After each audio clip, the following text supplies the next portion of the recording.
আসসালামু আলাইকুম গাইস, কেমন আছেন?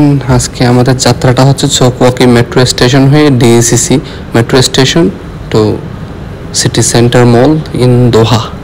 সো পরিকল্পনা অনুযায়ী আমরা প্রথমে চৌকওয়াকি হয়ে মেট্রো স্টেশনে গেলাম। চৌকওয়াকি মেট্রো স্টেশন থেকে লোসাইল কিউএনবির যে লাইনটা সেটাতে চলে গেলাম, যেটা মুশরিফ স্টেশনে যাই। সেই মুশরিফ স্টেশনে পৌঁছে গেলাম। দেন অপেক্ষা করতেছি লোসাইল কিউএনবি গামী যে ট্রেনটা ওইটা আসার জন্য। ফাইনালি এসে গেছে। প্রচুর ভিড় এই ট্রেনটাতে অ্যাকচুয়ালি, যেহেতু এটা অনেক বিজি অফিসের সাথে সময়ে গিয়েছিলাম সেই জন্য।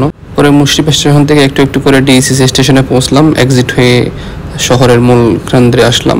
অ্যাকচুয়ালি ডিএসিসি স্টেশন থেকে সামনেই এখন সিটি সেন্টার দোহা মলের যে ওয়েলকামিং গেট আছে একটা, আগে এটা ছিল না, আমরা ওইদিকে পার্কিং হয়ে যেতাম, নাহলে সামনে অনেক দূর এগিয়ে যেতে হতো এন্টার করার জন্য। বাট এখন একদম সামনেই এটা এলিভেটর দিয়ে তা সোজা একদম থার্ড ফ্লোরে কানেক্ট করে দিয়েছে এরা। ইভেন এটার সাথে মেরিয়ট হোটেলেরও কানেকশন করে দিয়েছে এই এলিভেটরস ওটা দিয়ে। অনেক সুন্দর একটা সুযোগ করে দিয়েছে। যারা নতুন আসছে তারা হয়তো অনেকেই জানবেন না, আগে আমরা সিটি সেন্টারে যেতে হলে অনেক দূরে ঘুরে যেতে হতো। এনিওয়ে এন্টার করলাম সিটি সেন্টারের ভিতরে। অনেক সুন্দর একটা পরিবেশ তারা ক্রিয়েট করেছে, welcoming moment, warrior with the horses, বিভিন্ন রকম ম্যাটেরিয়াল দিয়ে সাজানো ডেকোরেশনগুলো দেখতে অনেক সুন্দর লাগলো, যেগুলো তাদের কালচার অ্যান্ড ট্রেডিশনের সাথে সংযুক্ত অ্যাজ ওয়েল। বিভিন্ন কিছু। এটা এখানে একটা ডেমো প্রজেক্ট, এইখানকার সাজিয়ে তোলা হয়েছে সুন্দর করে অল্প জায়গার ভিতরে, দেখতে অনেক সুন্দর লাগতেছে। এরপরে মার্কেটের ভিতরে ঢুকলাম, কিছু হালকা শপিং করলাম। শপিং করার পরে বাইরে চলে আসছে আবার মেট্রো স্টেশনের ঠিক সামনে। আশেপাশে সিটিটা আপনাদের দেখানোর চেষ্টা করতেছি। ভেতরে তেমন কোনো পিকচার বা ক্লিক করা হয়নি, কারণ কাতারের নতুন কানুন অনুযায়ী without consent of someone video করা বা ব্যাকগ্রাউন্ডে রাখা ঠিক হবে না, এটা আইনতভাবে অপরাধ। সো আমরা অ্যাভয়েড করতে চেষ্টা করছি যতটুকু সম্ভব ব্যাকগ্রাউন্ডে কাউকে না রাখার। হ্যাঁ, আবার সব মিলিয়ে সুন্দর একটা দিন পার করলাম।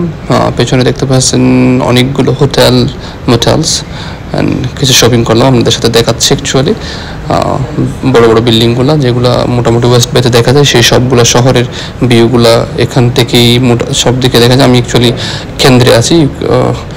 তো সব শেষ করে আলকর্নেশ মেট্রো স্টেশনে একটু এক্সিট হলাম। ওখানেও দেখলাম সুন্দর একটা পরিবেশের সাক্ষী হলাম, যেখানে এখানে একটা আমব্রেলা পাতুয়া আছে, বিভিন্ন রকমের ছাতা দিয়ে সাজানো, অনেক সুন্দর। Actually, Al-Bida Park is the popular public space in Doha, Qatar, and future various amenities like walking paths, garden, and recreation areas. সব মিলিয়ে অসাধারণ একটা জায়গা। বাট এখন খুব প্রচুর গরম, দেখতেইছেন আমি ঘেমে একদম পুরা শেষ বেঁচে গেছি। প্রচুর গরম, সাথে অবশ্যই হিউমিডিটির মাত্রাটা বেশি থাকার কারণে প্রচুর পরিমাণে ওয়েটিং হচ্ছে, তো যার কারণে একদম অবস্থা কাহিল। এনিওয়ে তারপরও ভ্রমণটা ভালোই লাগলো, কারণ সময়টা তেমন বের করা হয় না, ছুটির দিন পেলেও এমনি চলে যাই। আজকে অফিসের একটা কাজ শেষ করে ঠিক চলে গেলাম, বের হয়ে গেলাম মনকে জোর করে, কিন্তু খারাপ হলো না। একটু গরম হলেও দিনটা আনন্দময়ভাবে কাটালাম এবং উপভোগ করলাম। আপনাদের সাথে শেয়ার করলাম।